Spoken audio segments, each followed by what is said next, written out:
ಇನ್ನು ಇದೇ ವಿಚಾರದಲ್ಲಿ ಸಚಿವ ದಿನೇಶ್ ಗುಂಡೂರಾವ್ ಅವರು ಕೂಡ ರಿಯಾಕ್ಟ್ ಮಾಡಿದ್ದಾರೆ.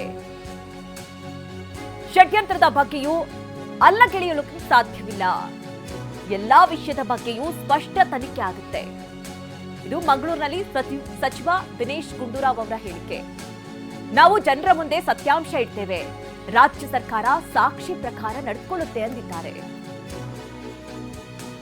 ಪಾರದರ್ಶಕವಾಗಿ ನಿಷ್ಪಕ್ಷಪಾತವಾಗಿ ಯಾವುದೇ ಒತ್ತಡಕ್ಕೆ ಮಣಿಯದೆ ನಿಜಾಂಶವನ್ನು ಪತ್ತೆ ಹಚ್ಚೋದಕ್ಕೆ SIT ಅವರು ಯಶಸ್ವಿಯಾಗಿ ಕೆಲಸ ಮಾಡ್ತಾ ಇದ್ದಾರೆ.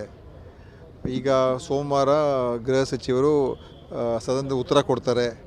ಆ ಉತ್ತರದಲ್ಲಿ ಎಲ್ಲ ವಿಷಯಗಳು ಹೊರಗೆ ಬರ್ತದೆ. ಸದನ ಈಗ ನಡೀತಾ ಇದೆ. ಸೊ ಅದ್ರ ಮಧ್ಯದಲ್ಲಿ ನಾನು ಏನು ಬೇರೆ ಹೇಳೋಕ್ಕೆ ಹೋಗೋದಿಲ್ಲ. ಸೋಮವಾರ ಉತ್ತರ ಕೊಡ್ತಾರೆ. ಆದರೆ ನಮ್ಮ ಉದ್ದೇಶ ನಿಜಾಂಶ ಸತ್ಯ ಹೊರಗೆ ಬರಬೇಕು. ಯಾವುದೇ ಆಪಾದನೆ ಇದ್ದರೆ ಅದನ್ನು ಯಾವ ರೀತಿಯಾಗಿ ಅದಕ್ಕೆ ತನಿಖೆ ಆಗಬೇಕಾಗಿತ್ತು ಅದನ್ನೆಲ್ಲ ಅವರು ಮಾಡಿಸ್ತಾ ಇದ್ದಾರೆ. ಮುಂದೆ ಏನು ಮಾಡಬೇಕು ಅಂತ ಕೂಡ ಅವ್ರು ತೀರ್ಮಾನ ಮಾಡ್ತಾರೆ. ನಾವು ಜವಾಬ್ದಾರಿಯುತವಾಗಿ ನಡ್ಕೋಬೇಕು, ಆಯಿತಾ. ಈಗ ಇದಕ್ಕೆ ದೊಡ್ಡ ಈ ವಿಷಯದಲ್ಲಿ ಇದು ಇಡೀ ದೇಶ ಅಂತಾರಾಷ್ಟ್ರೀಯ ಮಟ್ಟದಲ್ಲಿ ಸುದ್ದಿ ಆಯ್ತಿದ್ದು.